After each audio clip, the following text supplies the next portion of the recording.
doesn't know the name Davy Crockett, one of the most famous frontiersmen of all time? Back when Disney was pretty much king of the world, they released a show called Davy Crockett, King of the Wild Frontier. And after the show wrapped up, they decided to put a lot of the episodes together into one big compilation, being this movie. So yeah, this is a bit of a cheat, but at the same time I think it works okay as a film, so I think it's worth talking about. And besides, Davy Crockett has definitely played a large part in Disney's identity, so I think we gotta talk about it. The film, like I said, is a condensed version of all the episodes, so they definitely had to cut a lot of things out.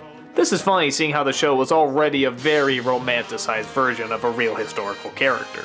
So the movie sort of serves as a best of the show. But it still comes off pretty effective, seeing how they know just how much character to keep in there and just how many plot points to keep in there, so it never feels rushed or out of place. It's just following his journeys of Davy, his partner Russell, finding adventures to partake in, helping piece out ties with the Native Americans and the white man, killing wildlife, and occasionally even seeing the missus and his kids. Yeah, he does that, what, once in the movie? Ah, the 40s, when Family for a Man was more of a side project. With that said, they don't always shy away from the hard truths. For example, the last episode and the last part of the movie is the Alamo, and, well, they lose, as you know happens in history, and they don't shy away from that. But again, it's very romanticized. Everything is played up almost more like a legend than it is actual history. Even the guy who plays Davy, Fess Parker, just look at him with the squinty eyes, chiseled jaw, good looks, very laid-back voice. I mean, this guy is practically a frontiersman Jesus. And I think that's the attitude you have to have going into this. That is romanticized, it is played up, it is having fun more with the legend aspect than the historical aspect. Hell, there's actually a scene where he's talking about grinning down a bear. Yeah, that's right, taking down a bear by just grinning at it. There's nothing so absolutely unresistible as an old-fashioned good-natured grin. Like this.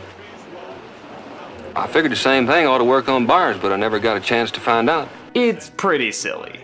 But I think Fess Parker's performance is so laid back and so confident that I kind of enjoy it.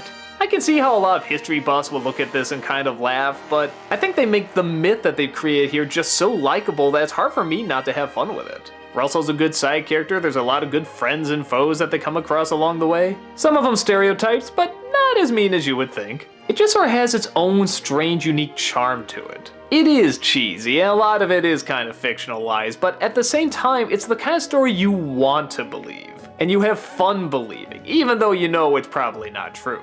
It's like 300. You know it's overdone, but it's kind of enjoyable how overdone it is. I think that's probably a good way to figure out whether or not you'll enjoy it.